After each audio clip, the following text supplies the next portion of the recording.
Okay, this whole anime sounds like a big joke.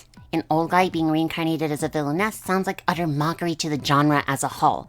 And before watching this, I thought that this whole anime was just one big joke. But I am so happy I gave this anime a chance because it is one of the best new anime that has come out this season. And that is no joke. So let me tell you why From Bureaucrat to Villainess is so good.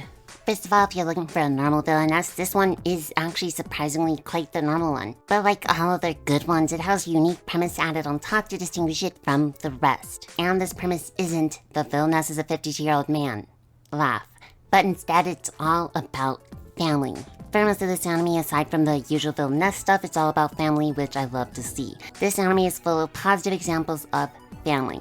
We see for most of the characters their representation of family, like Kenzaburo, the bureaucrat from the title. He is a great dad who raised an otaku daughter. They have a loving family and everything I see from them is just the most wholesome thing. Grace's family has loving parents as well. Though because her dad is a noble, he didn't really spend too much time with his daughter, so he brought her a wooden horse. But hey, the thought is there. And Kenzaburo saved his reputation by pulling a good dad move and saying, of course he didn't buy it from me.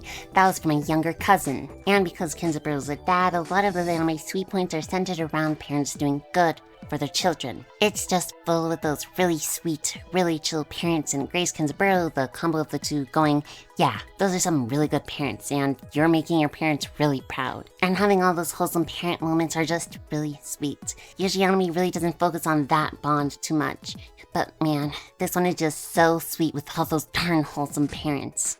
Most villains try to change the story in order to survive. They know that the future holds doom for them, so they try their hardest to avoid that. But in this case, Kenzaburo never actually played the game, but saw his otaku daughter play it. So he doesn't know what lies ahead. So instead of trying to be a good person to survive, Grace Kenzaburo is just straight up a good person just because.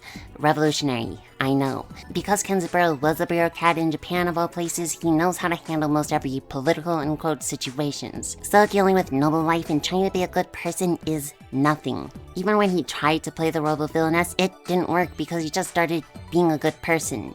And of course, anyone he talked to would misunderstand the meaning behind it. And it would be awkward for Kenzaburo to be looking for romance with him being 52 years old, so instead of being the villainess, Grace Kenzaburo tries to get Anadol, the main character of the game, to fall in love. So even though Grace Kenzaburo does not participate in any love affair, we still get to see all that love that we get to see in usual villainess anime from Grace Kenzaburo helping Anna out, and being a wingman for Anna to get her into any route she wants.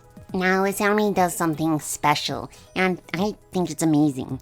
Usually in isekai and villainess alike, the main character has no connection to the real world and no way to get back. This would be sad seeing as Kenzaburo is a dad, so dying and isekai would mean leaving his wife and kid behind. Luckily, this anime pulls an Endo and Kobayashi life and allows his family to not talk to him, but watch and help him progress through the game, with the ultimate goal of beating the game and possibly bringing him back. And seeing as this anime is quite family focused, this is a nice touch. His family knows he's not dead, and it lets them watch over him while helping out. It's a very nice touch. Speaking of nice touches, this anime has a few extra little nice tidbits shoved inside. The animation is surprisingly so nice. Honestly, one of the better animated shows this season. And it's so surprisingly consistent, it's honestly kind of insane. They created a new magic system I've never seen before, which makes use of Kenzaburo's ability to understand Japanese. Which, granted, they don't use too much, but it's still pretty cool. And for a probably spoilery, but 100% game theory prediction of mine, we have why Kenzaburo was brought over to the other world. There was this dream where Kenzaburo saw Grace in a cage, and maybe released her.